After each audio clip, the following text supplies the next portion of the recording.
Samantala mga ka-RSP, another set of gender-related topics ang hatid namin sa inyo ngayong Webes. Pag-uusapan po natin ang intersex at ang kagandahan bill na isang malaking hakbang para sa mga individual na nakararanas nito. So ano ba bang hinihintay natin? Let's G for G-Terms! Alam niyo ba na nasa 1.7% ng populasyon sa mundo ang ipinanganak na intersex? Ito ay isang kondisyon kung saan ang isang tao ay hindi na-identify bilang lalaki at babae dahil sa kanilang kakaibang reproductive characteristics. Hindi ito tulad ng ibang sexuality dahil hindi nila ito napipili at likas na bahagi ito ng kanilang katawan. Kadalas ay hindi sila napoprotektahan at nakararanas sila ng diskriminasyon. Noong April 2024, pinagtibay ng United Nations Human Rights Council ang opisyal na panawagan na wakasan ang diskriminasyon, karahasan at pangungutya laban sa intersex individuals. Sa Pilipinas, inihain ang Kagandahan Bill, isang panukalang batas na magpapatibay sa karapatan ng intersex individuals sa pagpili ng kanilang pagkakakilanlan sa pamamagitan ng pagpalit ng kanilang opisyal na sexual orientation at first name. Alamin natin ang kwento ni Jeff Kagandahan na naging inspirasyon sa likod ng panukalang batas na ito. Live dito sa Rise and Shine Pilipinas!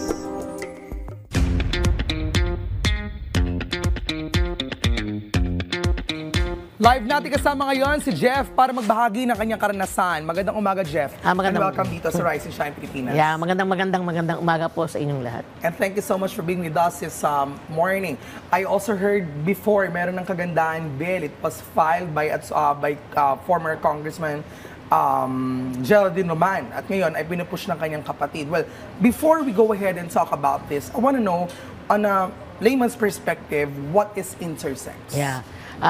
Ang intersex po ay term na ginagamit sa mga taong ipinanganak na may variation of sex characteristics. Okay. Yeah, pwedeng yung genitals o yung ari nila, chromosome o hormones ay hindi pasok doon sa tinatawag nating definition ng male and female. Okay. So, at pwedeng, ang example natin is may mga batang ipinapanganak. Ito yung mga babying pinapanganak na yon, ang basehan natin kung i-assign natin male or female is yung genitalia. Okay. Pero hindi siya ganun kasimple. Kasi may mga babying pinapanganak na may mixed biological traits.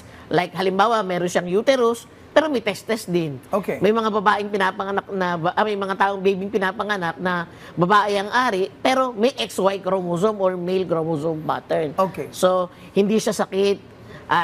Isa normal siya, hindi rin ito choice. Hindi So, siya abnormality or anything? Yeah, hindi siya. It's a human diversity. Okay. Yeah, katulad din ng katawan natin, na may iba-iba tayong height, iba't ibang color ng eyes. Oo. So, iba't ibang color ng buhok. Ganon din yung pagiging intersex. Nako, for sure, maraming iba't ibang mga hamon ang kinakaharap ng ating community from the intersex. Ako, belong tayo dyan kasi LGBTQIA+ community. Yes. Tell us more about mga challenges na yung hinaharap because of being member of this community. Yeah, medyo napakahirap. Kasi ang society natin, walang knowledge or Okay. talagang lack of knowledge. Even yung ating mga medical expert, ay may kakulangan ng impormasyon pagdating sa intersex community. Okay. Wala tayong mga resources na nakikita. So, ang hirap kapag judgmental yung mga tao because hindi ito napag-aralan sa klase natin, sa educational curriculum. Hindi man lang siya napag-aralan. So, parang tabu siya pakinggan kapag narinig ng mga first time lang makarinig kung ano yung intersex. And syempre, it may be a culture shock for some, but for sure, discrimination is seen here. Are there instances that, discrimination is still there with the intersex community? Yeah, oo, lalo na yung yung mga taong pinanganak na may katulad ko na hindi match Okay. yung mga legal documents or yung identification Isa pa cards yun, oo. sa physical appearance. So, doon pa lang nabubuli na because of that. Tapos yung paggamit ng restroom, di ba? Pagsusuot ng uniform Oo. sa workplace. So, medyo napakaraming challenges na kinakaharap ng mga intersex Filipinos. So, parang are we saying that it's easy to label people? Is that something bad? Is that something that should be worked on? Tell us more. Yeah. Ang to dapat walang label eh. Oo. Sa aking pananaw, dapat ikaw ang may katawan, ikaw yung masusunod kung ano yung label na gusto mong gamitin. Kasi may mga tao nga sa ayaw natin sa gusto, may mga tao na hindi pasok dun sa label na sinet ng lipunan natin. Okay. Tell us more about this kagandahan bill. Ang kagandahan bill ay magpapadali ng mga proseso at ito ay kumbaga follow through dun sa judgment ng Supreme Court ng 2008. Papadaliin ito yung proseso ng pagpapalit ng first name and sex marker ng mga intersex Filipinos. Hindi na kailangan ng judicial order, through simple administrative procedure or sa mga civil register na lang natin. Okay. In terms of your personal journey, I heard that it really helped doon sa desisyon ng Korte Suprema doon sa usapin ng pagpapalit ng pangalan at sex marker. Tell us more. Kaya, medyo nahirapan ako noong panahon na yun. Ano po, siyempre, lumaki sa isang Roman Catholic family. Yes, so, conservative, diba, traditional, conservative, oo. yeah, and yun nga, assigned female at birth, so kailangan mo mag-wear ng skirt, as uniforms. So yung mga challenges na yun, medyo dumating yung point na hindi na kaya, So, naghanap kami ng paraan, even though walang batas, so sinubukan namin. At yun naman, kumbaga, nag-grant naman siya ng RTC and then nangarating sa Supreme Court. At yun nga, dahil sinabi ng Supreme Court na pinabayaan ko na I let nature take the course, hindi inalter, hindi nag-undergo ng surgery, or walang ininom na medication to alter the body. Okay. So, yun. This is something that should be worked on in the society, lalo na may mga batang intersex. Yes. How are we going to address to them that it's okay na in this kind of society, kailangan natin lumaban? Yan, alam niyo po, napakahirap kasi kumbaga pinagdaanan ko nga rin yun eh. So, ang masabi ko lang doon sa mga batang intersex na makakapanood ngayon na okay lang na nalilito ka ngayon. Alam ko yung nararamdaman mo kasi nararamdaman ko rin yun na minsan nakakalito at minsan nakakatakot, pero hindi ka nag-iisa.